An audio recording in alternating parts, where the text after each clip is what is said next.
Hey guys, it's Mardi. How you doing? Welcome back to my channel.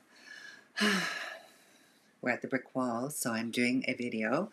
I usually do podcasts or video podcasts, and on Wednesday at noon and Sunday at 5 p.m., both Pacific times. I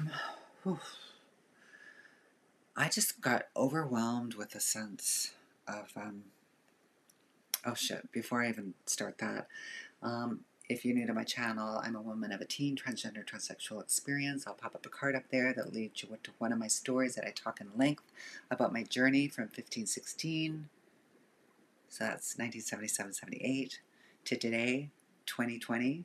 I'm 58 years old, and how I survived that. So I hope that helps you out if you're going cuckoo, a Seuss is loose in the mind, traveling on this journey, which is very easy. Go down to the bottom of my video description, and there'll be suicide hotline numbers. And don't minimize what you're feeling. Just talk about it if you've never talked about it. If you really need to talk about stuff, just talk. Turn the me, like the M, into we. Yeah, because that's the only way that I survived. So if you're really freaking out, or call the Trevor Project, I've got the description down below. Description, the website, www.thetrevorproject.org, and they'll help you out. I can't believe it. And yeah, like and subscribe too. Please support the channel. This is Beyond Trans.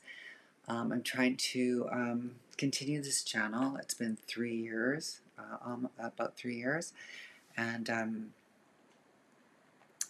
every once in a while I just feel like, why am I doing this? Like, why am I doing this? It's like, it's a lot of work doing this stuff, and it's like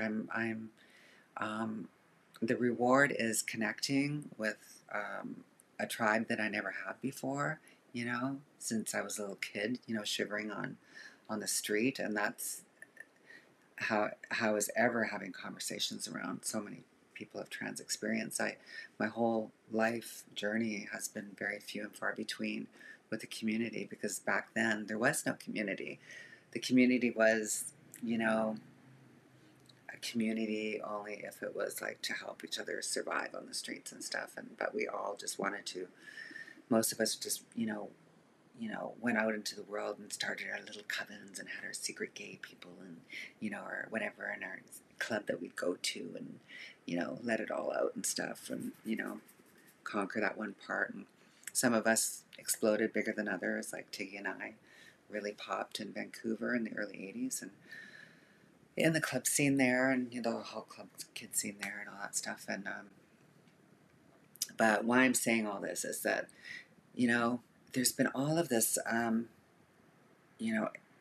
it's great, like all of this stuff has been coming forward, in social media, and it's like I feel like an old vampire, and I'm watching like all of these kids paying homage to, like, to people, Marsha and all of them that started the Stonewall, and Tiggy and I were like, 9 years after that, 60, 69, 70. So no, 8 years, and we were freaking on the strolls and stuff.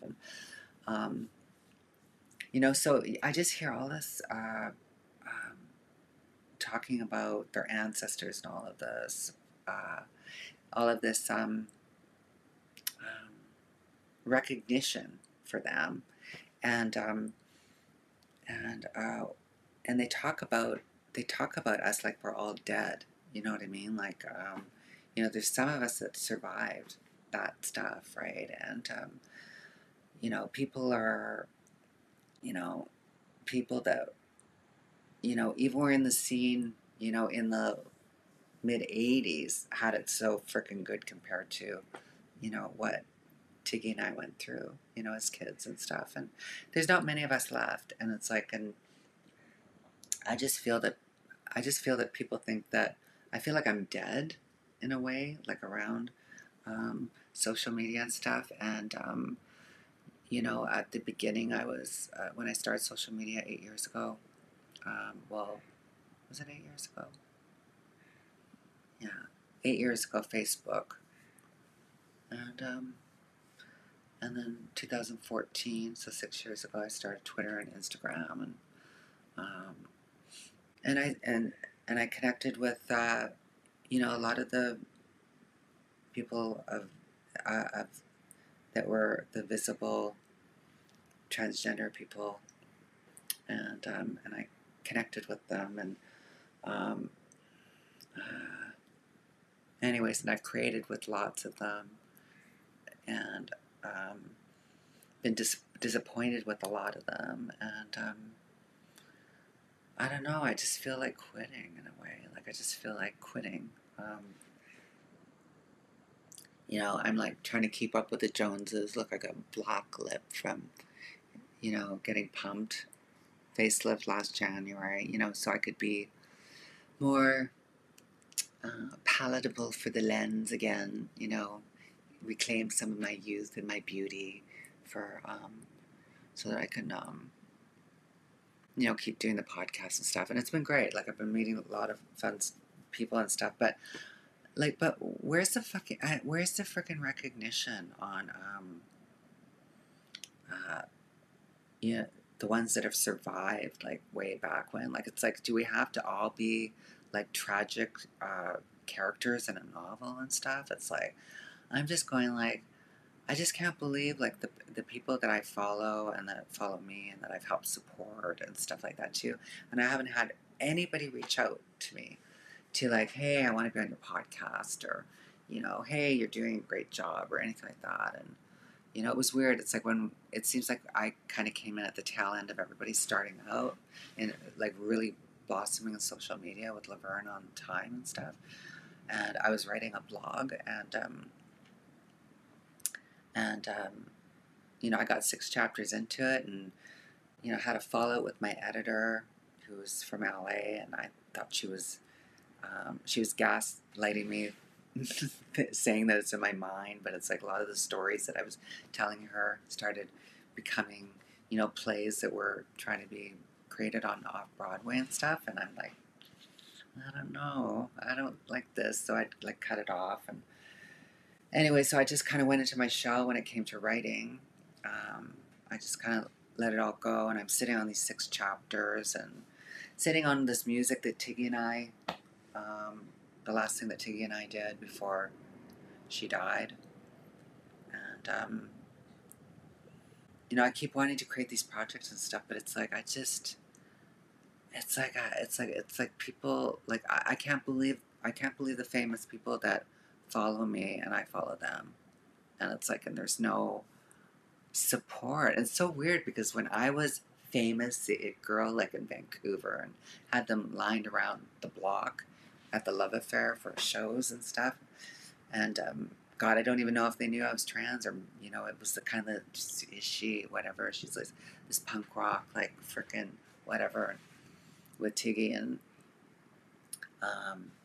it was like the cool thing to see, right, type of thing. And it was like, oh, are they or aren't they, and all this stuff. And you know what I mean? Like, it's like, and, you know, and all of these people that are famous today because of the shit that we blew down and died over, and Tiggy's dead, and so many people are dead, and, you know, AIDS and all that stuff, and all the creatives, and, um, you know, you know, these opportunities wouldn't exist. I wouldn't even be able to have a channel on, you know, whatever. It's like, well, there wouldn't even be a channel. There wasn't even the internet. It's crazy. But it's like, you know I sound like, oh, poor me, and oh my God, I want to be famous and all that stuff too. But it's like, no, I want to get the word out. I want to go beyond trans. I want to go back to, not go back, but it's like I want to share a message of all those people that have died, you know what I mean? And how we all came together, straight, gay, whatever, way the fuck back then. And we were pushing agendas forward, and we weren't separate. We were all, it was beyond trans. It was a human experience. And now all of a sudden we've divided into camps, like we were, like, it's like we have to or something. Somebody thought, You know what I mean? Like we just can't work with our cisgender allies and stuff. You know, and even to say that is so weird. I want women on my program. I want men on my program. Of just 99.9% of people that I know are just heterosexual or gay or whatever, but they're cisgender. Like they're trans has nothing to do with it, and they're fantastic minds and spiritual minds and all this. I want you to come on the channel. I want people to talk around the table, like not just, you don't have to just be trans. Like it's like, so if you're watching this, if you do watch my channel and you're one of the peeps and the people that come to my lives and stuff, it's like, reach out to me. It's like, let's talk. Like, let's push this message forward.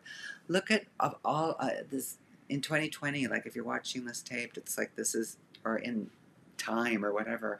It's like coronavirus, COVID-19 happened, and uh, then there's been tons of riots and protests, and Black Lives Matter has focused on Black Trans Lives Matter and all this stuff. Like all this huge stuff is coming up, right?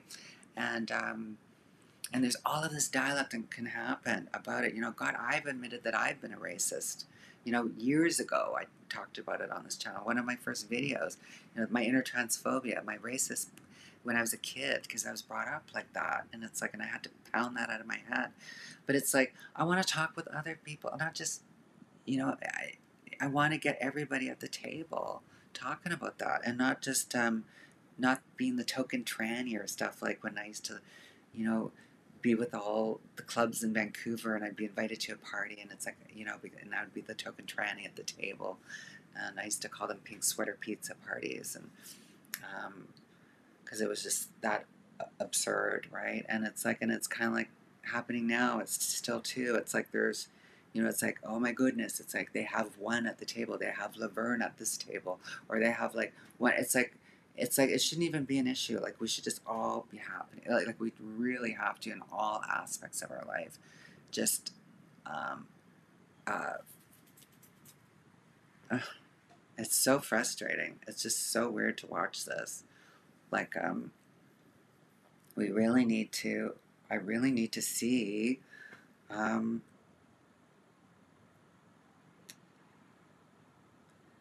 this divisiveness and this, oh my god, it's just like, and it's like we're doing it ourselves too, right?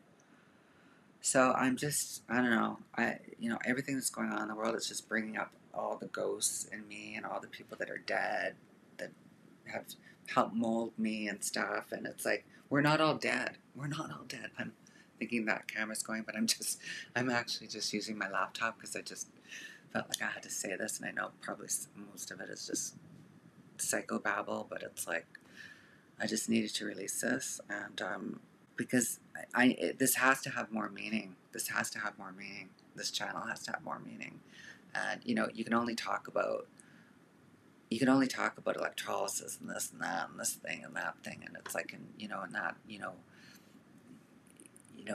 oh my god, it's like, blowing up the gender binary and do this and that and all this stuff, like all of these arguments happening, like just fuck, let's just settle the frick down and kumbaya. You know what I mean? Like, it's like we've gone so far into the nutsosphere about all of this stuff that it's like we have to. It's got to just settle down. Everything's got to settle down because it's, we're the human race. God, the only reason why I had a trans experience before Beyond Trans was because of the algorithm. Because I wanted to show first off, I wanted health. I wanted to find out about trans health, so I wanted better health. I wanted to know more about health because I didn't know any other older trans women that have survived this long, that have been on hormones and had surgeries and all this shit. So it's like, so that's why I started it, and all of a sudden, 3 years later, it's like I'm healthier and more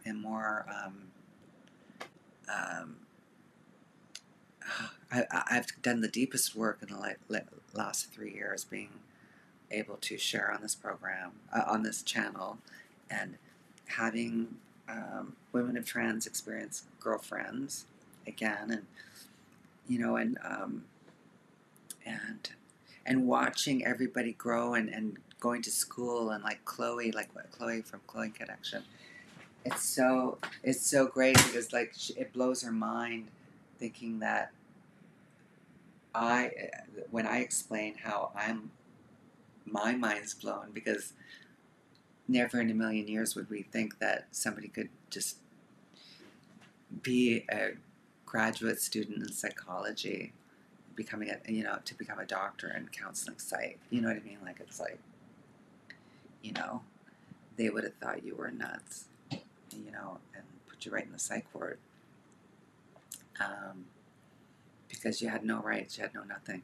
So I think it's all coming up, all of the stuff. I'm questioning everything, because, there's been so much movement, happening, and light put on to the horrible injustice and systematic racism. It's like, frickin' thank God that's being burned on that, finally. Like let's hold the light on everything. You know what I mean? Because then that's why we were able to really hold a light on Black trans lives matter. Like, those, and say, it's like that movement can't exist unless all Black lives matter are under that. And I'm going, God, that's so great. And that goes with that goes with trans and older people, everything, like all walks of life, like no freaking isms. Like, it's like, in Buddhism, it's like, it's the equanimity prayer is, may all beings have happiness in its causes.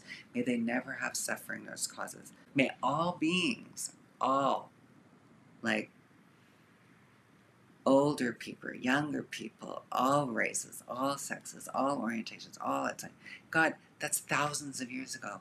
May all beings have happiness in its causes. May they never have suffering in its causes. May they constantly dwell in joy, transcending their sorrow. May they dwell in equal love for both people near to them and far from them.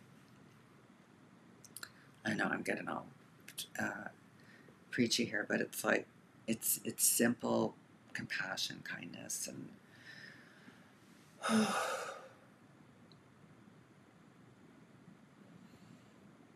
and I just, there's little Mardi inside me going, where's my cake for surviving 58 years as a transgender woman, a kid that got raped in the frickin' bathrooms at 13 and didn't even know it, 12, and would make money.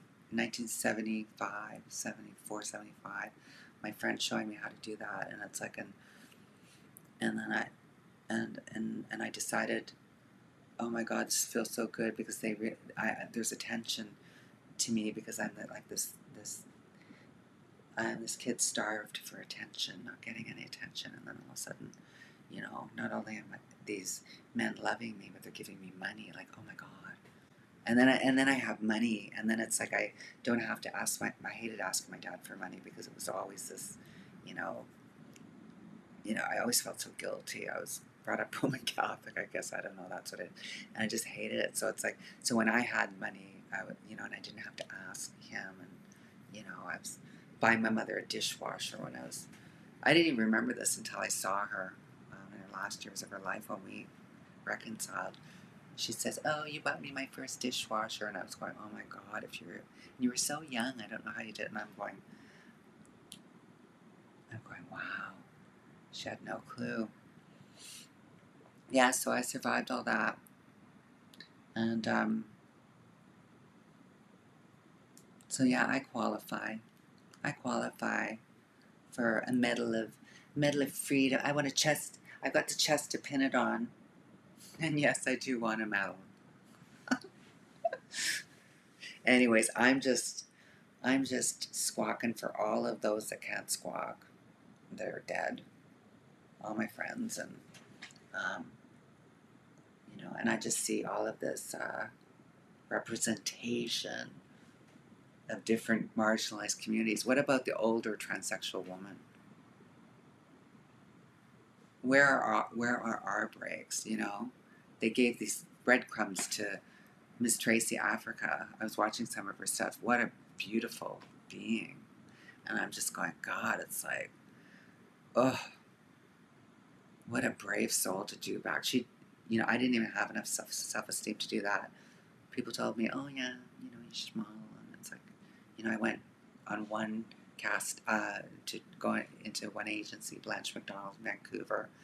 And just like in that episode of Pose, it's like, and a gay assistant took the girl aside, a woman aside, and then next thing you know, she's telling me, get a nose job, lose 10 pounds, and you know, come back or whatever. And then they're like, and I'm like going, okay, sure.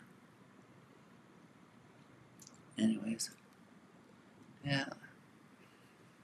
Thanks for letting me babble. See you for another podcast Sunday at 5 p.m. Pacific Standard Time. I want a medal.